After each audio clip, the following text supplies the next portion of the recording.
Donc, nous avons maintenant le plaisir d'accueillir David Nakache, donc, qui est professeur d'informatique à l'université Panthéon-Assas Paris 2 et membre permanent du département d'informatique de l'École normale supérieure.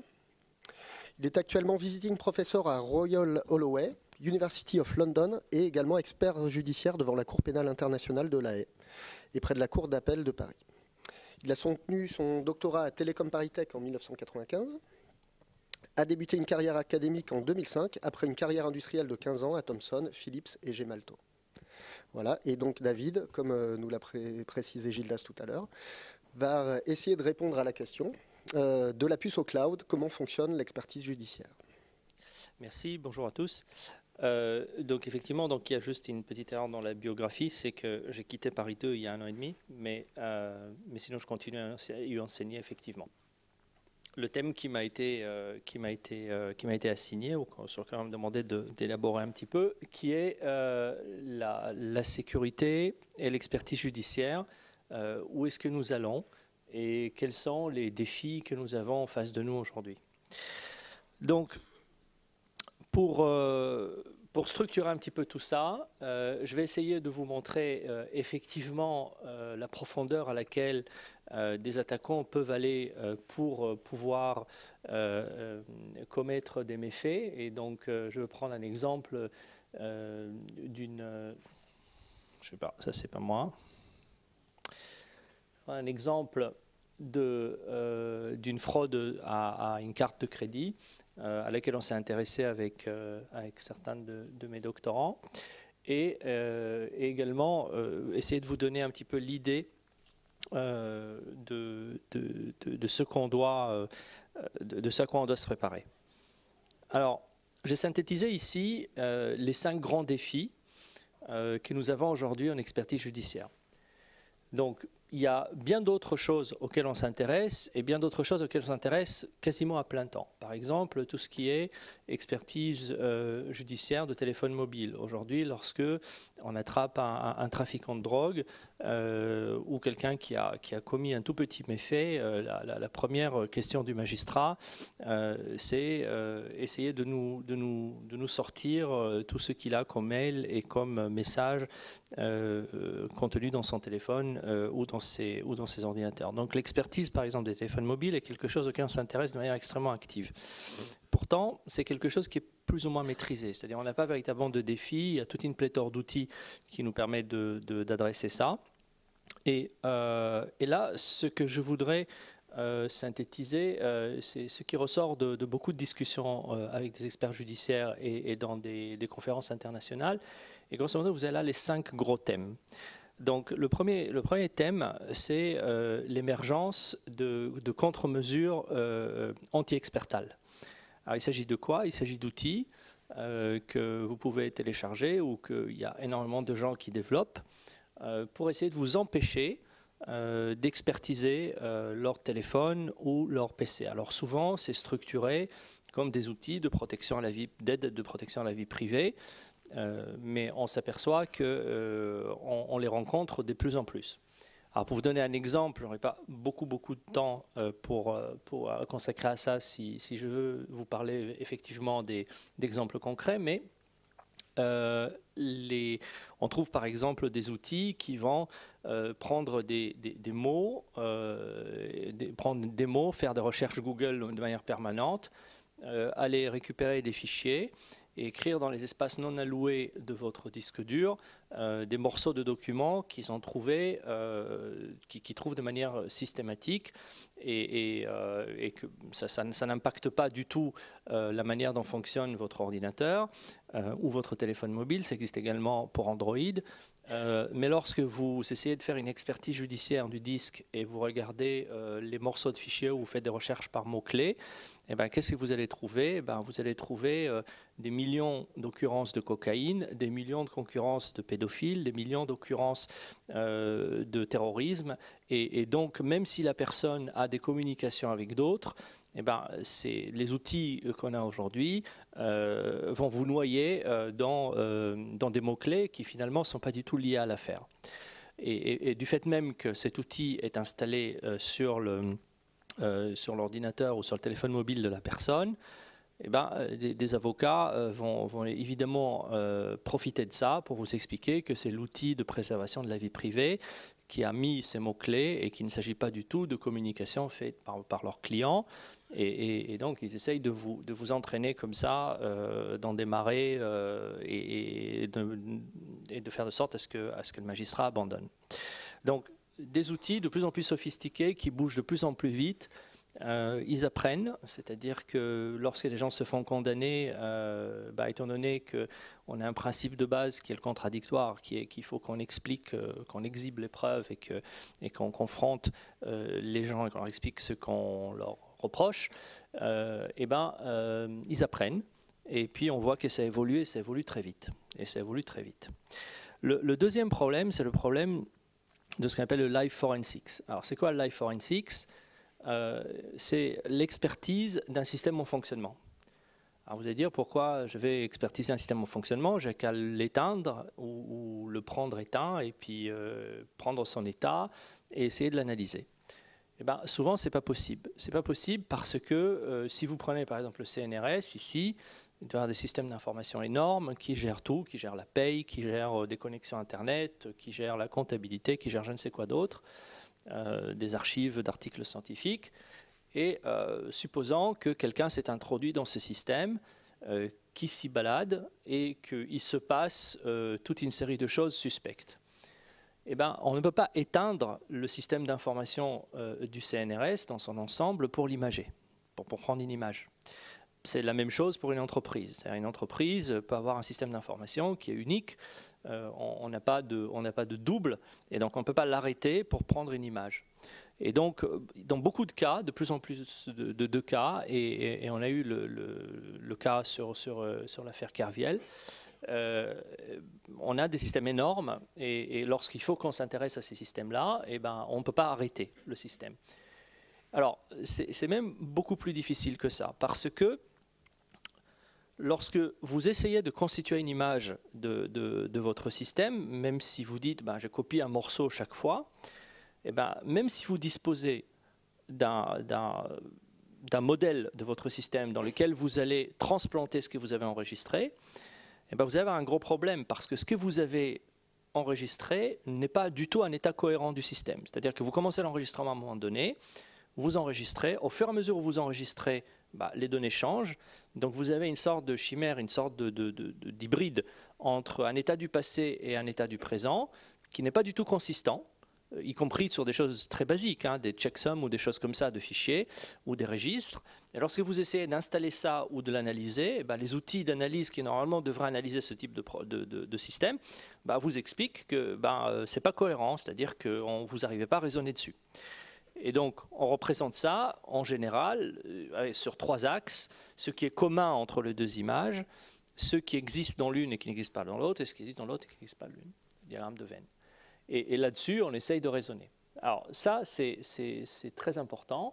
C'est très important également dans des affaires de terrorisme ou de pédophilie, dans lesquelles beaucoup de gens aujourd'hui fonctionnent sur des RAM disques, des mémoires qui sont totalement volatiles. Le PC reste allumé en permanence, et lorsqu'on ouvre la porte de l'appartement d'une manière qui n'est pas convenue, et aujourd'hui il existe même des systèmes d'alarme qui permettent lorsqu'il y a intrusion, éteindre une machine. Donc il y a plusieurs sociétés, y compris une aux Pays-Bas, qui commercialisent ça, et beaucoup de pédophiles en sont équipés. Si vous n'ouvrez pas la porte comme il faut, le système d'alarme, au lieu de juste lancer une alarme sonore, ce qu'il va faire, c'est qu'il va éteindre un certain nombre de prises préprogrammées, ce qui fait que les informations vont disparaître. Donc, comment faire pour auditer un système qui est en fonctionnement et que parfois vous ne pouvez pas éteindre et vous ne pouvez pas imager directement? Alors, ça, c'est quelque chose qui est très, très important. Ensuite, ce qu'on appelle la génération de patines temporelles. Alors ça, c'est quelque chose qui intéresse énormément les agences de renseignement. Donc il y a des travaux que nous conduisons là-dessus avec des doctorants. Alors c'est quoi la patine temporelle? Vous êtes employé dans une entreprise et vous êtes un agent d'un État étranger ou d'une certaine puissance étrangère. Et vous allez faire des manipulations sur le système. Maintenant, les systèmes sont protégés, donc ce qui va se passer, c'est que vous allez laisser des traces. Donc vous allez laisser des traces, vous allez accéder à certaines choses, mais vous allez laisser des traces. Typiquement, ne serait-ce que mon PC que j'ai laissé là-bas, ben, si l'un de vous le manipule maintenant, et ben, lorsque je le prendrai, je le passerai par un outil de type Encase, et ben, je vais pouvoir voir sur le timeline ce qui a été fait, quand est-ce qu'il a été redémarré, qu'est-ce qui était bon. Alors, votre but, c'est d'effacer vos traces. Effacer vos traces, vous allez dire, bon, bah, très bien, j'ai envoyé des mails, où j'ai visité des sites web que la morale réprouve. Et ben, ce que je vais faire, c'est que je vais aller effacer, y compris au très bas niveau, les traces de mes actions. C'est-à-dire que je vais prendre les fichiers et puis je vais soit les écrire avec des zéros, ou les écrire avec des nombres aléatoires, ou les écrire avec des morceaux d'autres fichiers que j'ai pris par ailleurs. Effectivement, vous allez pouvoir éliminer les traces de vos actions, mais pas de votre passage. C'est-à-dire qu'une opération d'effacement brutal va laisser le système dans un état qui effectivement ne me permet pas de savoir ce que vous avez fait, mais de savoir que vous avez effacé ce que vous avez fait, parce que son état n'est pas naturel. N'est pas naturel par rapport à un mode de fonctionnement normal ou plausible d'un système informatique qui devait être en train de tourner. Donc il y a énormément de recherches aujourd'hui sur la restauration de patines. Patines, c'est en fait ce qu'il y a sur des artefacts archéologiques qui montrent qu'ils sont effectivement vieux. Donc on appelle ça la patine artificielle. Donc ça consiste à dire, vous prenez votre PC, vous faites toutes sortes de choses très sales, vous avez un outil qui est dessus. Cet outil, il va finir par nettoyer le PC, mais non pas nettoyer seulement les traces de vos actions, mais aussi de votre passage. C'est-à-dire qu'on va retrouver le système dans un état qui aurait pu être naturel, c'est-à-dire qui correspond à un passé plausible. D'accord ? Qui correspond à un passé plausible.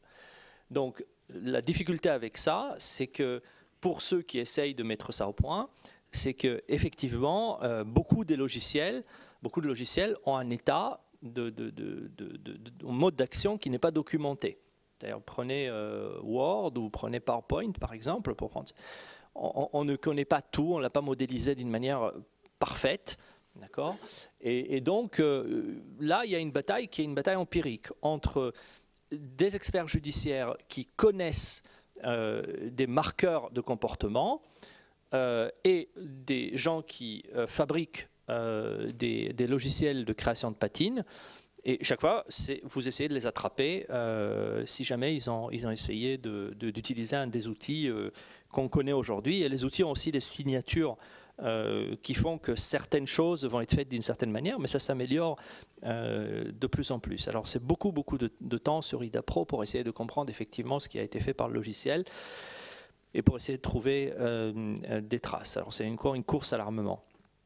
Le quatrième défi, c'est d'analyser des systèmes qui sont protégés, inconnus, ou des boîtes noires. Alors c'est un des exemples que je vais vous montrer sur un des travaux qu'on avait fait. Là, notamment, c'est une carte à puce au sein de laquelle on ne peut pas accéder. Et donc vous allez voir la diversité des moyens qu'on peut utiliser. Ce qui est important, c'est juste d'être très précis et d'apporter une preuve. Donc là pareil, des systèmes sur lesquels vous ne connaissez pas grand-chose. Alors on a ça, typiquement on a travaillé avec des Qataris récemment, Qatar Petroleum qui avait des systèmes de contrôle industriel, le SCADA, et qui avait des problèmes.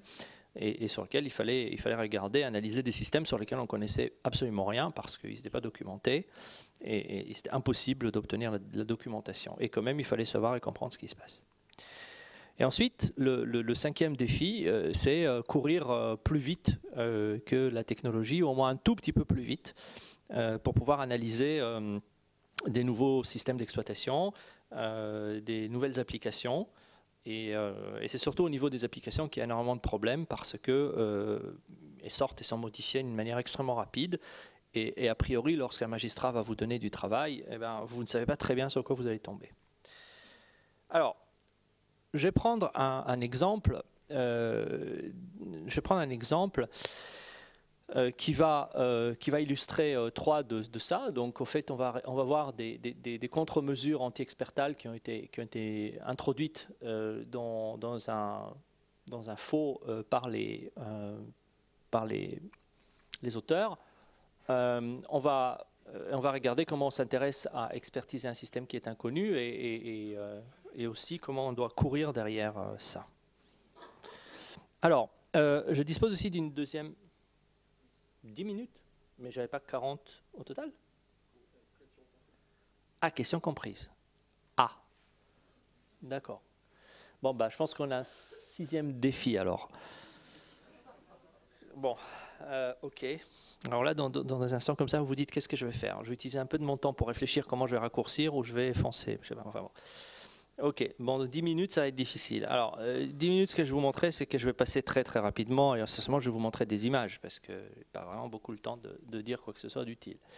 Alors, j'ai une autre présentation que vous pourrez prendre si vous voulez et regarder quels sont les domaines auxquels on s'intéresse, les 5 domaines technologiques. D'accord, donc ça, c'est les défis. Mais après, il y a des domaines technologiques. Donc, je vais vous laisser vous faire. Alors, juste rapidement. Donc, une expertise judiciaire concrète d'une fraude sur une carte de crédit. On a trouvé une quarantaine de cartes qui ont été modifiées, sur lesquelles 600 000 € ont été volés sur 7 000 transactions. Alors la carte que vous recevez, c'est ça, une expertise judiciaire, ça commence comme ça, vous recevez un dispositif à expertiser. Et puis, vous commencez par essayer de le regarder, de le décrire. Donc là, ici à l'intérieur, vous avez les détails qu'on avait trouvés sur cette carte. Ça a beaucoup d'importance pour la suite, mais on va devoir y passer. En tout cas, vous avez des détails qui correspondent à un porteur qui s'appelle PS, et il y a un numéro ici, et là c'est 2013, et vous allez voir que ça va diverger après lorsqu'on va lire la carte. Donc le corps de carte montre ça physiquement. Il a été bombé derrière, ce qui trahit le fait qu'on a chauffé pour que la glu fonde et pour sortir le module, la vignette. Donc la vignette a été décrochée. Et puis lorsque visuellement on inspecte la vignette, on voit qu'ici il y a des filaments de colle et surtout on a un fun qui est gravé sur le module. Donc en fait le module a été sorti de la carte et on en a mis un autre dessus. Alors, qu'est-ce que c'est que les fun cards? Les fun cards sont des cartes blanches que vous pouvez acheter sur Internet, pour pas cher d'ailleurs, et dans lesquelles vous pouvez faire entrer l'algorithme de votre choix. Si vous avez inventé un nouvel algorithme de chiffrement clé secrète ou clé publique ou je ne sais quoi, ou même un protocole, vous pouvez le prototyper en les achetant et avec un kit de développement, pouvoir télécharger du code là-dedans. Donc, visiblement, quelqu'un a acheté ça, a détaché le module et l'a transplanté dans une vraie carte qui existe. Qu'est-ce qu'il y a à l'intérieur d'une fun card? Vous avez un microprocesseur, vous avez une mémoire et ensuite une vignette physique qui est essentiellement le connecteur qui permet à ce microprocesseur de pouvoir parler avec le lecteur. Quand vous examinez ce qu'on nous a donné au microscope et que vous mesurez son épaisseur, vous voyez qu'il est un tout petit peu plus épais que les cartes standards, mais on peut quand même l'insérer dans des lecteurs. Alors, l'épaisseur des cartes, la norme le précise très précisément pour 2 raisons. Si jamais la carte est trop épaisse, on ne peut tout simplement pas l'insérer. Et si elle n'est pas assez épaisse, le contact ne s'effectue pas et donc on est très strict. Là, c'était un tout petit peu plus épais que la normale. Alors, prochaine chose qu'on fait, c'est qu'on examine à la fois la fun card qu'on a achetée sur Internet sous rayon X, on voit qu'en fait à l'intérieur on peut identifier la mémoire ici et le microprocesseur qui est là, et on va comparer la carte qui nous a été donnée avec l'image de la vraie fun card. Alors, je n'ai pas mis ça à la bonne échelle, il faudrait que je mette ça un peu plus grand, mais en tout cas, ce que vous voyez, c'est que essentiellement, vous avez ici exactement le même composant, c'est-à-dire vous voyez que vous avez 3 connecteurs, 3 fils ici, vous avez 3 fils ici, vous avez celui qui est là, vous avez celui qui est là, donc ça correspond, c'est exactement le même composant. La seule chose, c'est qu'on voit des grosses soudures ici qui sont très grossières, et surtout on voit ici une sorte de plaque en cuivre qui a été collée là-dessus. C'est-à-dire que cette plaque de cuivre, c'est en fait une carte qui a été volée, une vraie carte qui a été volée. Donc on a ici une sorte de Frankenstein dans lequel on a un module de fun card d'une part, on a une carte qui a été volée, les deux sont soudés et tout ça collé sur un corps de carte. Et donc, quand on analyse ça aussi en pseudo-colorisation. Alors, qu'est-ce que c'est la pseudo-colorisation? Vous connaissez ça assez bien quand vous passez à l'aéroport. C'est ce qui vous permet en fait de pouvoir distinguer différentes matières qui peuvent être toutes les deux, par exemple, noires ou bleues, mais être constituées de matériaux différents. Donc lorsque vous faites cette analyse-là, vous voyez qu'il y a ici du cuivre. Et ce cuivre-là, c'est en fait le module d'un composant qui a été volé, qui a été mis à l'intérieur de ce module-là. Et donc le schéma qu'on en infère, c'est ça. Un corps de carte venant d'une première carte, une carte qui a été volée, qui est mise là, et la fun card qui est ici. Et chaque connexion est en fait connectée 1 à 1, c'est-à-dire que l'alimentation électrique nourrit les deux cartes à la fois. Le reset, quand vous resettez une carte, les deux se reset. La clock, pareil, quand vous mettez une horloge, les deux sont soumises à l'horloge. Et ce qui est original, c'est ça, c'est-à-dire que là, vous avez une diagonale. C'est-à-dire que ce connecteur-là n'est pas connecté à ça, mais il est connecté en diagonale.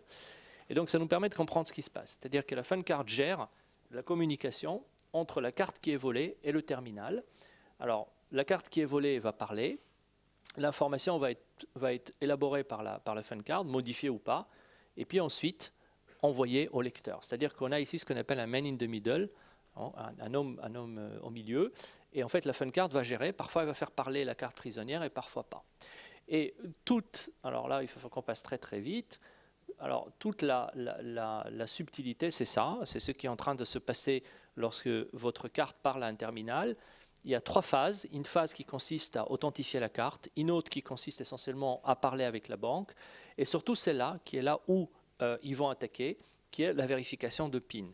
La vérification de PIN est extrêmement intéressante parce que ce qui se passe, c'est qu'on va envoyer un PIN à la carte, le terminal va envoyer un PIN à la carte, et la carte va le comparer à celui qu'il y a dans sa mémoire et va dire si, oui ou non, c'est le bon PIN.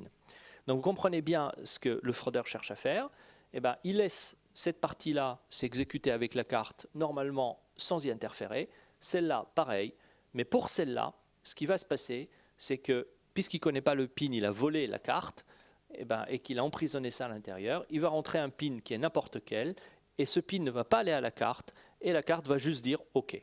Pardon, l'homme au milieu va dire OK, la fun card va dire OK. Alors, pour essayer donc voilà le schéma de comment ça se passe. Vous voyez qu'il y a un écho ici entre la fun card et la carte volée pour toutes les commandes, d'accord. Et là on voit en fait les mesures antiforensiques qui ont été prises par le fraudeur, mais j'aurai pas le temps maintenant de vous en parler beaucoup. Mais vous le voyez ici, il a coupé un contact pour qu'on puisse pas écouter ici et voir l'activité du signal. Pourquoi il l'a fait? Pour qu'on ne puisse pas mettre une contre-mesure au niveau du terminal qui consisterait à espionner ça. Et là, ici, il ne doit pas y avoir de communication normalement. Et si on le voit, voir que c'est un faux et par un patch soft, arrêter la fraude. Donc, exemple de mesure antiforensique.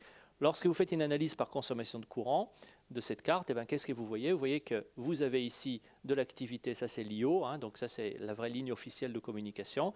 Et vous voyez que juste après, se passe un moment, et puis le man in the middle va répéter l'information à la carte qui est prisonnière. Et lorsqu'elle va répondre, il va répéter sa réponse à l'extérieur. Donc il y a toujours ce retard-là. Et ici, on décompose en fait cette chose-là. On va voir comment ça se passe, sauf pour le PIN. Vous voyez qu'ici, on présente un PIN. Et dès que le PIN a été présenté, on n'a rien de temps. Immédiatement, on reçoit ici un 9000 qui en langage carte veut dire tout va bien. Donc, on la démonte, on regarde, effectivement on confirme que c'était le schéma de câblage de la carte et c'est ce qui nous a permis en fait d'écrire notre rapport et également aussi un petit article qu'on a fait là-dessus. 7 domaines technologiques que vous avez dans une autre présentation si ça vous intéresse, qui sont des domaines de défis. Alors aucun n'est très mathématique, mais sont domaines de sécurité informatique typiques. Voilà. Donc en conclusion, je vous ai montré que les fraudeurs auxquels on fait face aujourd'hui utilisent des outils extrêmement avancés, sont des ingénieurs doués. Ils savent très bien, ils connaissent très bien les normes et les publications académiques. Ils utilisent des contre-mesures anti-expertales. Et si jamais vous n'avez pas ça en tête, lorsque vous mettez au point une application, il finira par être cassé. Donc maintenant, nous avons le temps pour prendre des questions dans la salle. Et sur Twitter, si jamais. Là, non. Oui, bonjour. Je ne suis pas du tout dans le milieu, mais je m'intéresse beaucoup à tout ce qui se dit et se passe ici. Dans la première question, la question que je voudrais vous poser, c'est qui développe les systèmes de protection des entreprises ou des institutions qui ont besoin justement de se protéger de ces attaques de cybersécurité? Et ces développeurs de systèmes de protection sont-ils aussi fiables et aussi peuvent-ils être sujets eux aussi à des attaques? Voilà. C'est une question très générale, en fait, qui va au-delà de l'expertise. C'est une question qui regarde la sécurité. En fait, il y a énormément de facettes pour répondre à ça. Il y a d'une part des cursus qui forment des gens au développement. Il y a ici plusieurs entreprises qui recrutent des gens qui sont issus de ces masters qu'on a un petit peu partout en France, des écoles d'ingénieurs qui ont des cursus de sécurité.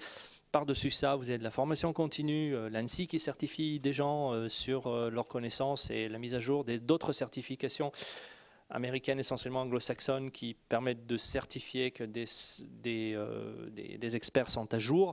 La question est vraiment extrêmement vaste.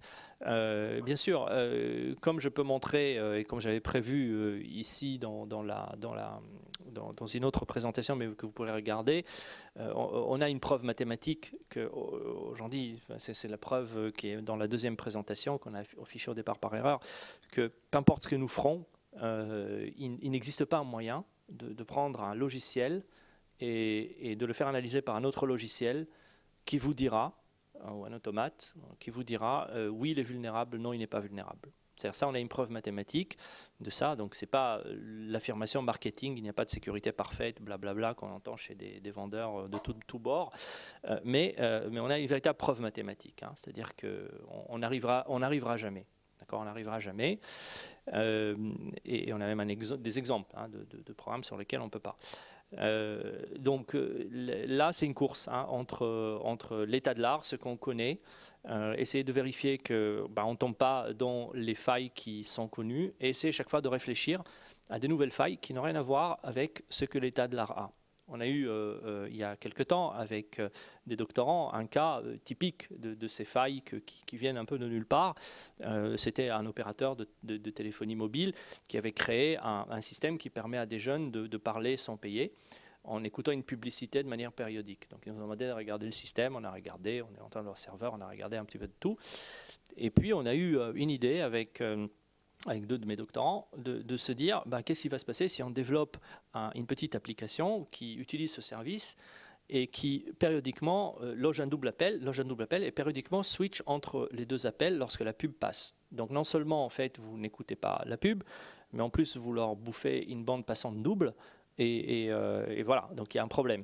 Et ça, typiquement, c'est une faille que vous n'allez pas trouver dans un livre de sécurité informatique, vous n'allez pas le trouver enseigné dans un master, c'est quelque chose qui est ad hoc vu ce que vous voulez faire du point de vue applicatif. Et ça, la difficulté en sécurité, c'est que souvent, en fait, le sens de ce qui est malveillant ne devient clair que lorsque la malveillance est faite. C'est la course perpétuelle. Alors la mauvaise nouvelle que je vous ai dit, c'est qu'on a la preuve mathématique qu'on ne pourra jamais déterminer si un système est sûr. Ça, c'est la mauvaise nouvelle. La bonne nouvelle, c'est que la majorité des gens qui sont dans cette salle, puisqu'on a cette preuve-là, vont avoir du travail pendant très longtemps et vont se très bien payés. D'autres questions? Oui.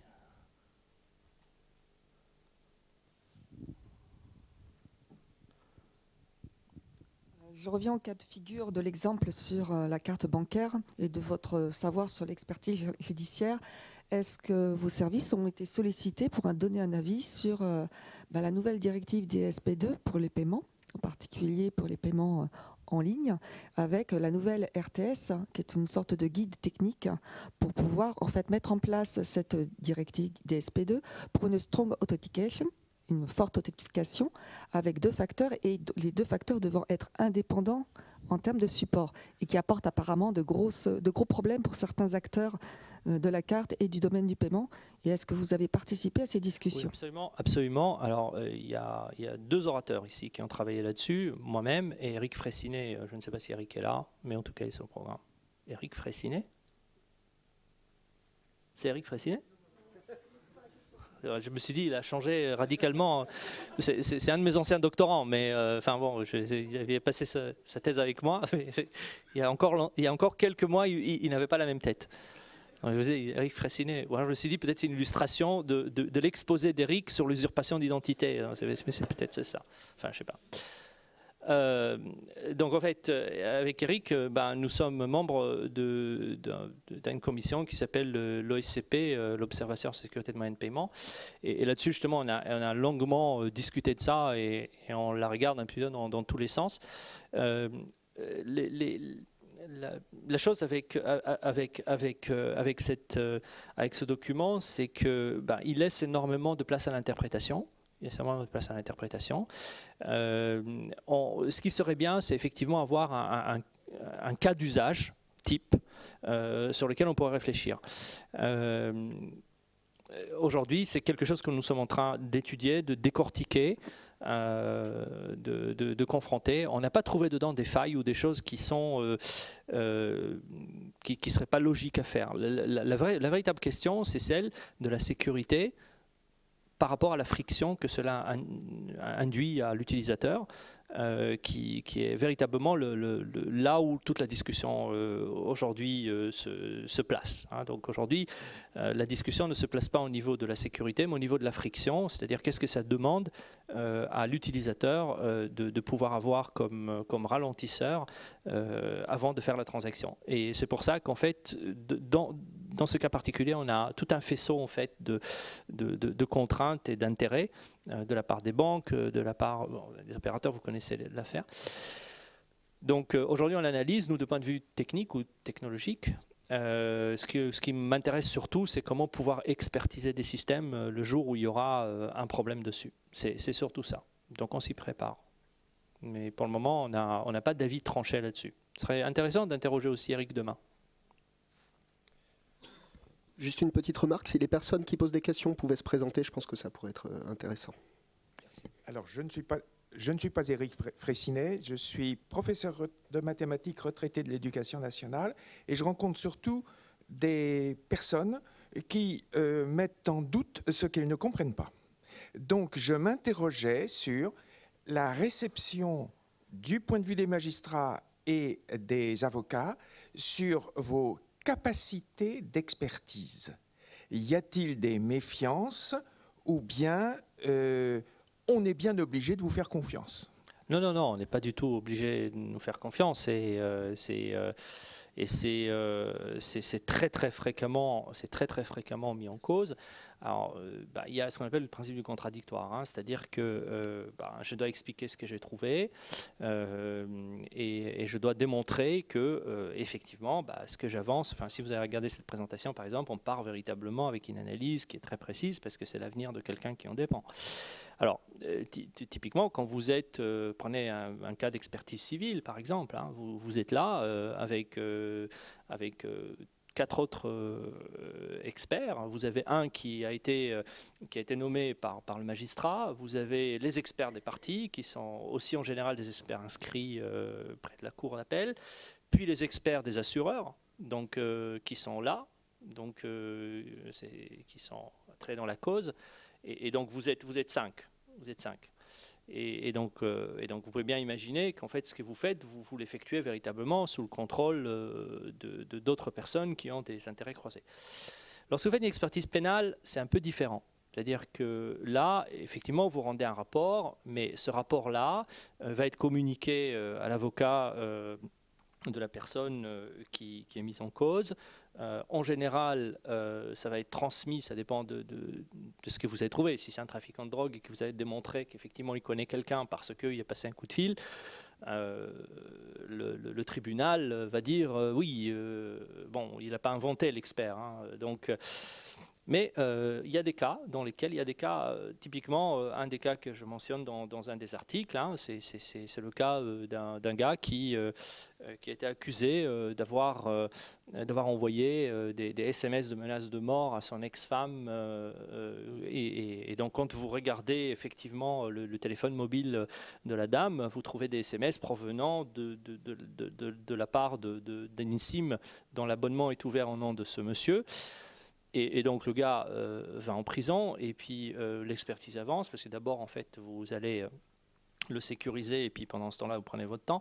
Et lorsque il proteste, et lorsqu'on regarde, ben effectivement, ben, ce qu'on trouve, c'est que sa femme avait gardé une clé de sa maison. Elle était rentrée dans sa maison, elle savait où il y avait les cartes SIM, et de sa maison, elle a pris son propre téléphone, a mis une carte SIM qui lui appartenait, a envoyé à son téléphone un SMS de menace, a remis la carte SIM là où elle était et reparti. Et ça, vous le découvrez comment? Bah, vous le découvrez parce qu'il y a l'IMEI qui, normalement, vous ne le regardez pas, puisque vous regardez juste de qui ça provient.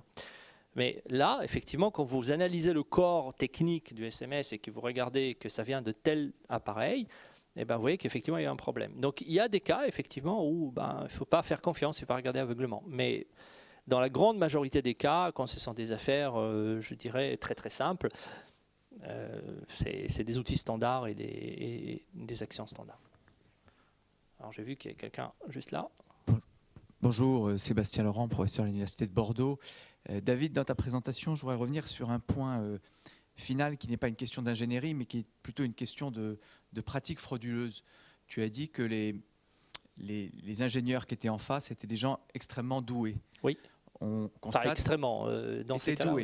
Étaient doués. On constate qu'il faut les compétences informatiques, des compétences mathématiques et pas seulement. Alors, est-ce que les experts, les tribunaux, les magistrats font une sorte essaient de pister les lieux de formation, les compétences des adversaires récurrents que vous avez en vous? Est-ce que vous avez devant vous? Est-ce que vous avez une idée de l'endroit où ils sont formés ou est-ce que c'est complètement non, pas les magistrats, pas les magistrats, la gendarmerie. C'est-à-dire que c'est les gendarmes en fait qui font ça. Donc eux surveillent un certain nombre de foyers qui sont très connus, de listes qui sont très connues et des milieux. Hein, et des milieux. On trouve des choses qui sont vraiment très très structurées et parfois qui sont même contre-intuitives. Hein. Typiquement sur la télévision à péage, il y a beaucoup de choses en fait, beaucoup de fraudes qui viennent maintenant des pays de l'Est, où il y a des universités, dont une qui est assez impressionnante parce qu'elle a créé un cours ils utilisaient le matériel de l'université pour créer des faux décodeurs, et ils ont trouvé finalement que c'était bien de créer un cours sur les faux décodeurs. Donc en fait, ils enseignent aux gens comment on analyse des décodeurs à péage, des télévisions à péage, etc. Alors bien sûr, il y a des foyers comme ça qu'on regarde. Maintenant, c'est très volatile, hein, ça change. Et ça va de l'expert qui est vraiment extrêmement pointu, qui va être payé par le crime organisé, à l'ingénieur qui a 50 ans, qui a été licencié et qui n'a pas de quoi vivre, qui en paye 4 000 € pour faire une manip informatique. Il croit que ce qu'il fait, c'est juste de l'informatique et du code, mais que de toute manière, lui ne touche jamais rien qui a été volé, etc. Son outil va être utilisé. Donc il y a vraiment une diversité. Hein, il y a vraiment une diversité. Et dans la deuxième présentation, vous avez un schéma des profils et des menaces d'où elles viennent. Donc il y a quatre sources que vous pourrez regarder si vous prenez en fait cette présentation. Merci. Donc pour clore cette séance de questions, je vais me permettre de poser moi-même une question qui enchaîne avec la précédente. Est-ce que dans les fraudes les plus efficaces sont ce qu'on pourrait appeler éventuellement des zero day, comme celle que vous venez de présenter là, c'est-à-dire une solution ad hoc qui va être indétectée parce qu'elle n'a jamais été rencontrée par le passé, ou alors est-ce qu'il y a une industrie qui produit des yes cards par exemple, ou la carte que vous venez de présenter, la fun card, et qui la vend et qui du coup sont des fraudes que vous rencontreriez souvent? Alors non. La réponse est non. En fait, les fraudes les plus efficaces que j'ai rencontrées étaient des fraudes très low-tech, mais vraiment très low-tech. Et c'était des gens qui ont travaillé intelligemment plutôt que travailler dur. Je peux te donner deux exemples. Hein. Un exemple, il risque de faire rire l'auditoire, mais bon, on a passé beaucoup de temps dessus. C'est une banque qui trouvait que en fait, les dépôts que faisaient les commerçants en fin de week-end, donc qui viennent mettre en fait des enveloppes avec les chèques et l'argent liquide pour qu'on les dépose en remplissant des bordereaux, disparaissaient. Et donc, ce qu'on a fait, c'est qu'on a audité le système de contrôle d'accès avec les badges, avec les machins, parce qu'ils devaient rentrer dans une sorte de chambre dans lequel, etc. Et puis, on n'a rien trouvé. On a essayé de désosser le truc. On a regardé qu'est-ce qui se passe avec des complicités internes, etc. Au bout d'une semaine où on a tourné comme ça, Et ben, on a trouvé finalement ce qui s'était passé. C'était très simple. C'était un papy qui avait 92 ans et qui, ce qu'il faisait, c'était, il venait le week-end, il scotchait en fait le local. Il mettait des détritus devant, c'est-à-dire des morceaux qu'il a récupérés sur un chantier, des barres de fer, des choses comme ça, des saletés comme ça. Et puis il mettait un énorme coffre qui était enchaîné avec un énorme cadenas, un poteau juste en face, et qui disait pendant nos travaux, merci de déposer votre argent dans le coffre. Et au bout d'une semaine que nous on tourne à désosser le système d'information pour essayer de comprendre comment le gars a fait pour passer dedans et qu'il a pris les trucs, que les commerçants disent que... Bon, enfin bon, on a trouvé que... Alors ce qu'il faisait, c'est qu'il venait le soir, il démontait son cadenas, il prenait sa caisse et il partait avec. D'accord ? Donc exemple de fraude efficace. Autre exemple d'une fraude très low-tech, dans une entreprise, à un moment, il y a 4,2 millions d'euros qui sont envoyés par la banque sur un compte qui se trouve en Chine, à Hong Kong en l'espèce. Et puis, ils enferment immédiatement le directeur financier parce que le directeur financier avait envoyé un fichier Excel qui était signé numériquement, correctement, il était signé de signature numérique, à la banque, disant bah voilà, merci de virer cette somme-là sur tel compte. Et le gars proteste de son innocence en disant non, je n'ai jamais signé ça. Bah, pourtant, c'est sa signature. Et donc, encore une fois, expertise dans tous les sens pour essayer de comprendre en fait comment est-ce que quelqu'un lui a volé la clé, est-ce qu'on trouve une trace de la clé dans un fichier temporaire quelque part sur machine, etc. En fait, ce qui s'est passé, ce qui a mis la puce à l'oreille, c'était qu'il y avait un stagiaire chinois qui a disparu à ce moment-là. Donc on s'est dit, il y a quelque chose. Et ce stagiaire chinois préparait justement la feuille Excel pour que le directeur financier la contrôle et l'envoie à la banque pour faire les virements. Et donc finalement, on s'est aperçu qu'il y avait quoi? Eh ben, dans la feuille Excel, que effectivement le directeur financier a signé numériquement avec sa carte, il y avait un tableau. Donc le tableau, c'était le fournisseur, la somme, le compte. Et lorsque vous regardiez ce tableau-là, et que vous alliez sur un des comptes, notamment celui où il y avait les 4,2 millions d'euros à virer, ce que vous trouvez, ce n'est pas 4,2 millions d'euros. Vous créez une formule qui est si aujourd'hui supérieure à ça, alors affichez 4,2 millions d'euros, sinon affichez 15 euros. D'accord ? Et donc, en fait, au moment où le directeur financier a ouvert le fichier, effectivement, il a vu que c'était une commande pour acheter 15 euros, je ne sais pas quoi, de crayons, etc. Et donc, il fallait faire le virement. Donc il a signé numériquement, sauf que le week-end, le fichier a vieilli comme du bon vin. Et le matin du lundi ou du mardi, je ne sais pas quand les banques ouvrent, quand ils ont ouvert le fichier, ils l'ont affiché, le numéro de compte s'est changé en un autre, le fournisseur s'est changé en un autre, et la somme s'est changée en une autre. Donc typiquement là, très low-tech, beaucoup d'argent. Donc si on fait le ratio en fait, argent-technicité, ce n'est pas toujours en fait, ce qu'on trouve.